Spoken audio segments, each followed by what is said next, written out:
Welcome to Not What I Thought. I'm Erika. I'm Yolanda. And I'm Becca.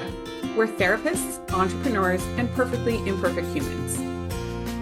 We first met during a business owner retreat where we became fast friends because we're not afraid to be real and ask the hard questions about life.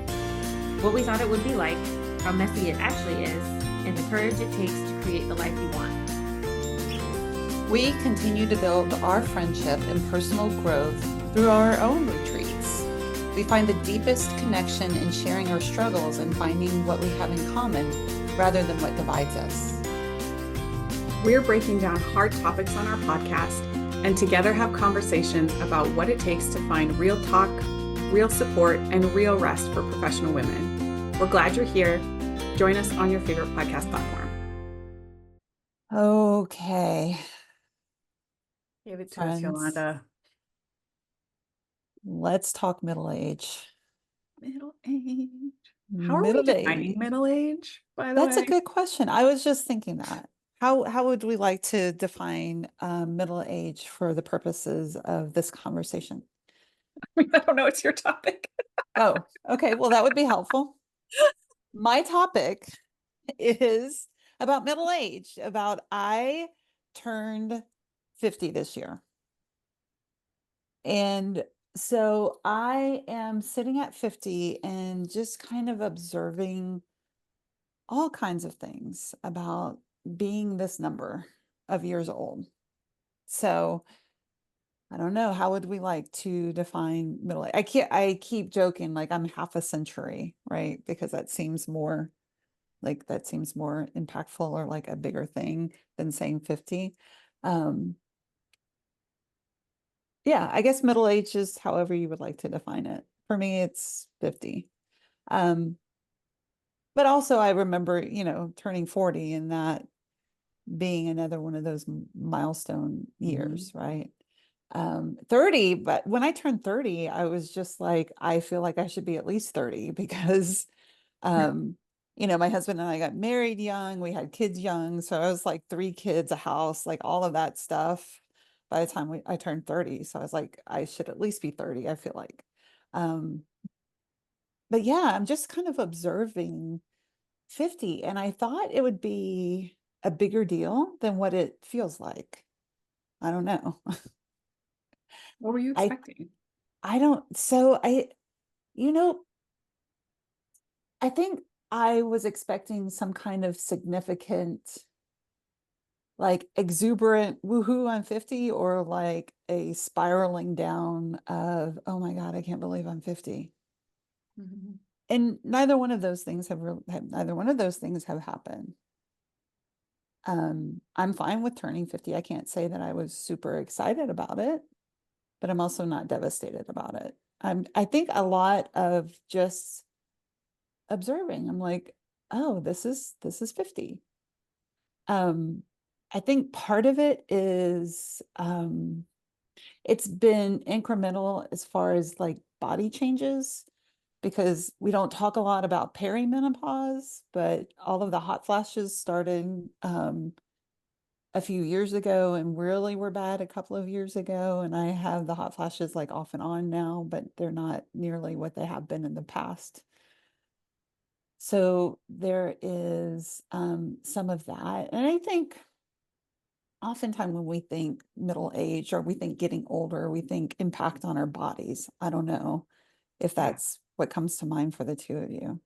Oh, for sure. Like hearing, being a kid or a teenager and hearing the adults in my life talking about like, oh, the body's not what it used to be. Oh, I'm not 20 anymore. Oh, whatever that is. So yeah, like, yeah. Yeah. Yeah.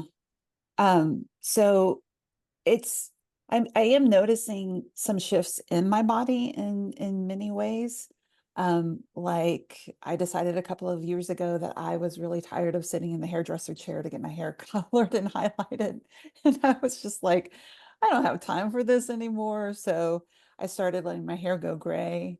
Um, and I'm also noticing that this was a real highlight for my daughter and my son's significant others. Um, I said, you know what? I don't have to shave like armpit hair isn't growing, like hair on my legs aren't growing. Like I don't shave. And they're like, really? I'm like, yeah, no, I'm not shaving. I don't know. It's, I'll take it. It does sound nice. I'll take it. And also every once in a while I will look at myself naked in the mirror and I'll be like, "Ooh, well, that's what a 50-year-old body looks like." I didn't know that part could sag in that way, but here we are. And it's better than the alternative. So look at that. Um, and also I am stronger physically than I probably haven't been at any point in my life. And I think all of this is kind of also influenced by the fact that I've been living with chronic health conditions for most of my adult life. So having navigated through those things, I have a different perspective, I think, or a different appreciation for just how my body is showing up now. Um, you know, all of it, all the parts. Yeah. Yeah. So, yeah, Almost. Oh, go ahead. yeah, go ahead. Okay. I was going to say at almost 42, Mm-hmm. I am for sure stronger and more physically active than I have ever been Mm-hmm. in my life, which I think is a maybe not what I would expect, or maybe not what I've seen modeled from a lot of other middle-aged women that I know. Right. Or maybe that I knew growing up, right? Yeah. This kind of taking care of myself in that way is something that I've had to learn. Mm-hmm. Um, and I think that a lot of the dread maybe around middle age for women, especially, is because of a fear of irrelevance. Mm-hmm. Like our culture is so focused on youth in women. Mm-hmm. And, you'll see these charts of like, um, as they age, women tend to be attracted, heterosexual women tend to be attracted to men who are more or less their same age. But Mm-hmm. as heterosexual men age, they Mm-hmm. continue to be attracted to women who are like 18 to 25. Right? Yeah. Like, it's like, oh, right. And we put so much emphasis there that then as we get older and our bodies change, there's this like, I think dread or sadness or like the expected spiral is like, oh Mm-hmm. no, I'm not valuable anymore. Mm-hmm. Oh no, I'm irrelevant, right? Um, and I look forward, like I understand that. And I Mm-hmm. also look forward to a lot of things about aging because I've read like cognitively in your 60s is where people have like real cool ability to like grasp big picture ideas and put stuff Mm-hmm. together, and that work is often really productive in the 60s, Mm-hmm. and that there can be these other things of like, well, maybe when you get to a point where you get to just go, you know what, fuck it, this is what I look like, Mm-hmm. right? I don't color my hair either. I stopped straightening it. Like, this is just how my hair grows out of my head. Okay, Mm-hmm. fine. You know what, Mm-hmm. my body's gonna like, I will still come up every once in a while against, should I be wearing shorts because my legs don't look great? But then I go, you know what? I would rather wear shorts with knees that are a little bit saggy and some cellulite than Yeah. just resign myself to I'm never allowed to wear shorts again. Like, Mm-hmm. what? But Or if be we, uncomfortable. what'd you say? Or be uncomfortable Or be wearing. uncomfortable. Yeah. Yeah. And I really look at much older women who are living a life of like, I don't give a shit what anybody thinks about Yeah. me. And I'm just going to go like fight for the causes that matter to me, live the life that I want to Yeah. live, like wear whatever clothes I want to wear, like who cares Yeah. what I look like really? And I'm like, yes, Yeah. I really look forward to the freedom of that. I had Is that a weird take on aging? no, I had a younger a client who is younger than I am say to me, like, how do I age gracefully? And I said, well, let me give you a little context about my view on this because I I am like, I don't give a fuck. Like I'm fine with the gray. And if people like color your hair, do Yeah. what feels right for you, right?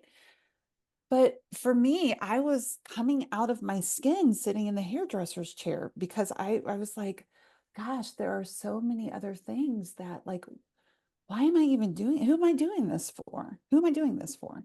And so, yeah, the gray hair, like I don't do anything. I just have a regular like skincare routine that's not super fancy. I don't, do Botox or anything like that. Not because I think there's anything wrong with it, simply because I like this is who I am. And I'd rather use that time and energy to lift some heavy shit so I can be stronger, like to lift heavy weights and like prepare my body for 20 years down the road, where I can be healthy and strong and like on the floor playing with grandkids and great grandkids and like that kind of thing. So, yeah. I always think it's so interesting, like a quirk of humans, that there's some arbitrary point in time. So like on this day when you turn 50, just your entire body's just gonna fall apart or break. Or one that's come up for me is that you all told me on one of our retreats that when you turn 40, like your eyes, like something happens with your eyesight in your eyes. But then I've noticed for the past like 6 months, maybe a year, that anything that gets too close to my face, it like really bothers my eyes. And I'm like doing this like my parents did when I was a kid. Yeah. So um yeah, even my eye doctor told me that today because I was explaining that, and she was like, yeah, that's because you're getting closer to 40.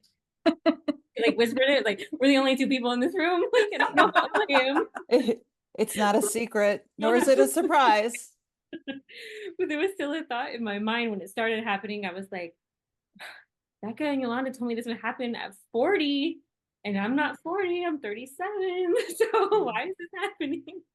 Yeah. I just think that's so funny how we get these thoughts in our head of like, no, it won't happen until this point in time, when Yeah. like as humans we experience things in a range of different ways, right? And not everybody's going to even experience all the same things anyway. It's kind of funny if we can look at ourselves and be like, that was a silly thought. Right. That it was going to play out in some pre-prescribed way. I think also as as I am developing this relationship with this older self, right? Um, Reminding myself that I do have choice in how I move forward. I can be devastated at like, oh my God, there's another line or a wrinkle or like that. I didn't know that that part of my body could like be so floppy. And really I am intentionally leaning into, yes, this is what a 50-year-old body looks like, I and not really, judge myself. I really appreciate that. I was doing a race this last weekend, a relay race, trail running. It was so fun. And our team was very slow. And we knew that we were slow, right? We're out there to finish and to have a good time and not to win, really, right? But there are other teams out there who are like competing to win, and people who are young, right? Like there's high school cross country teams and, people in their early 20s who are just flying past me on these trails, right? And there is, for me, sometimes an element of grief in Mhm. realizing like I will never be that fast. Like that Mhm. as much as I talk about, oh, I want to look forward to the future or whatever, like, yeah, but there Mhm. are also things that just like are never going to be an experience Mhm. that I will get to have. Um, I I mean, I wasn't even athletic or into running at all when I was they just like it just wasn't even on my radar, right? But there is Mhm. some sadness and grief, and I think it's okay to have space for that too. Like, oh, there's stuff that maybe I would want to do that I know I just can't. I That is really incredibly beautiful. And yes, I think that what you just said is like that grief piece has happened for me over the years with the chronic health stuff. Mhm. Um, and I do believe that that is a little piece of, not that the grief piece doesn't still happen, because Yeah. it does. I mean, it just simply does. Um, my body isn't the same as it used to be. And there are things that I can't do in the way that I would have been able to do in the past. And moving forward, there will be things that I will not be able to do in the future that I will grieve. Um, and I think the piece is that I've learned from that chronic health stuff is more of a focus on appreciation on what I can do than getting stuck in being focused on what I can't, or what my body doesn't do or doesn't look like. And not that that's not a wrestle sometimes. That's the intentionality piece that I'm talking about. And that's where I sit with myself with a lot of compassion and also a lot of loving firmness to say, yeah, acknowledge the grief and acknowledge the pain. But sweetheart, staying stuck there isn't going to help anybody. It doesn't serve you. The ultimate both and. Yeah. Every day is a gift. I think that is a little bit of what becomes more and more clear as I do get older. Every day is a gift, and I can acknowledge it as a gift, or I can lose it. Even as you say that, I notice that there is a part inside of me that really wants to resist that idea. Like, oh, we're just gonna like, no, I don't want to have that attitude. I want it somehow. Yeah, I don't know what it is, but I did notice a part of me resisting this, like the kind of piece of that or the acceptance of that every day is a gift. But no, there has to be some way to maximize it or do it better or Right. Oh, yeah. yeah. Oh, yeah. I felt that.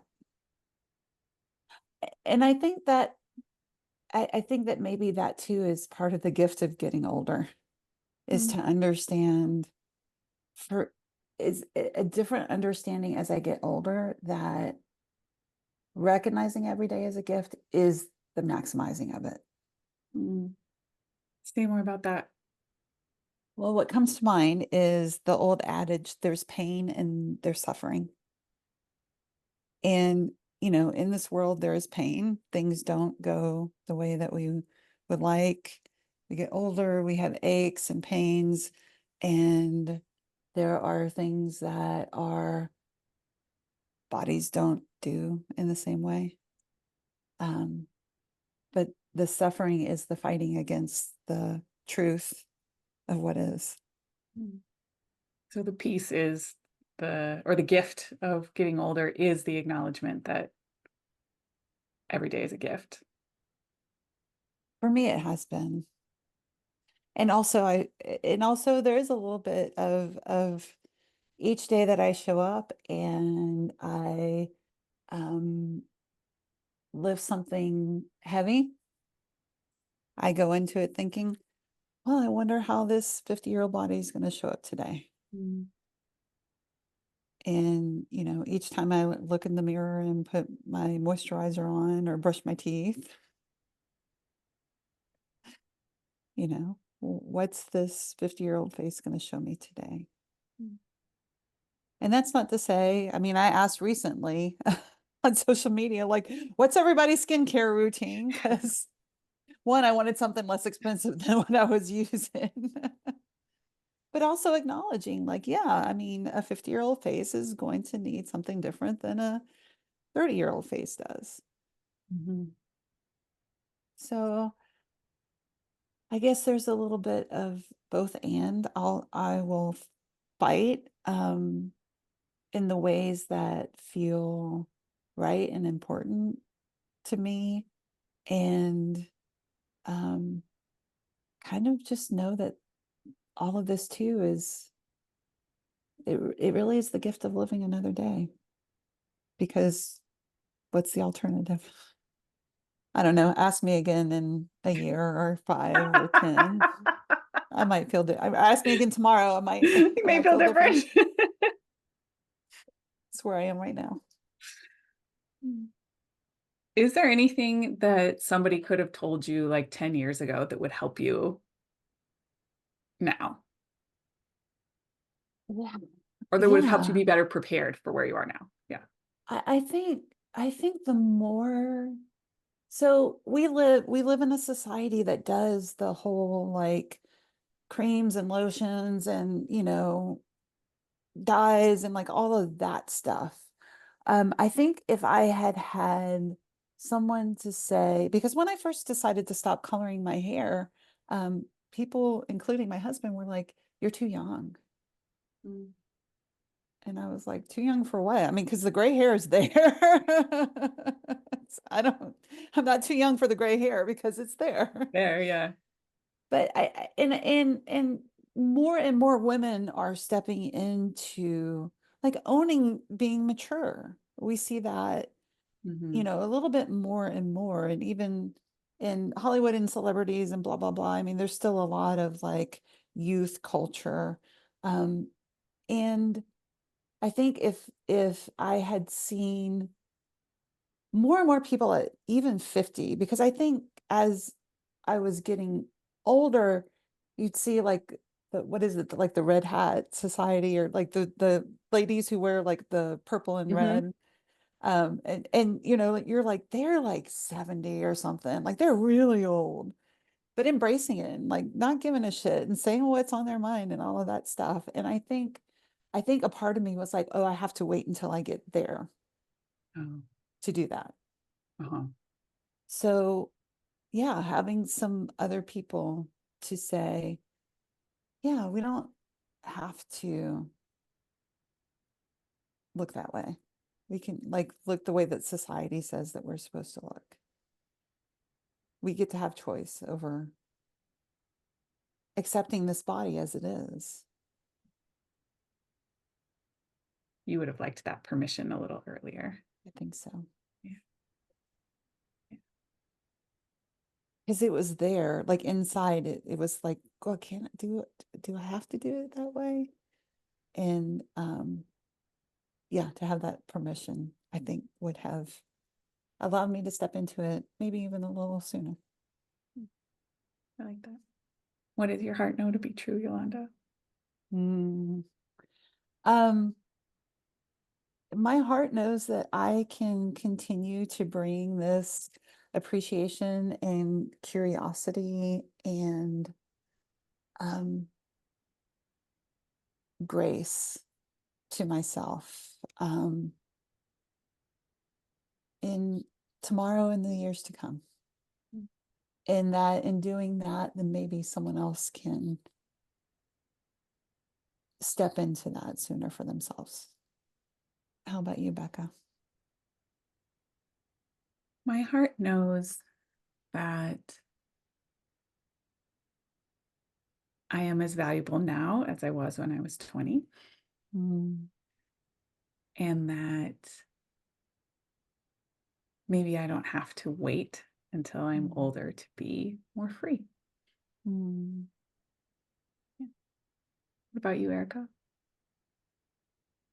My heart is feeling grateful for these conversations as I can learn from y'all's experience. But then I think also, we didn't talk about this in the episode, but this is coming up for me towards the end, that adopting a minimalist viewpoint, I think the mindset has helped me do some of the process that Yolanda has been talking about, um, outside of using that in the context of aging, but just kind of in life in general. Like, does that matter to me? No, okay, then I don't care. I'm gonna let it go. That's kind of cool. So perhaps aging won't be such a big deal. I love that. I appreciate you saying that. I do agree. Yeah. Here's to getting old together, friends. Yay! And many more hikes and good times to come. Yes. Love you guys. I love you both. We are so excited to announce our upcoming live event. Join us online on January 19th, 2025, where we'll guide you through the sometimes shame and guilt-ridden experience of setting goals for the year. We'll have real talk about how goal setting can lead to burnout, and real support for visioning a 2025 that includes real rest, connection, and play. Go to notwhatithought.com to register. We hope to see you there.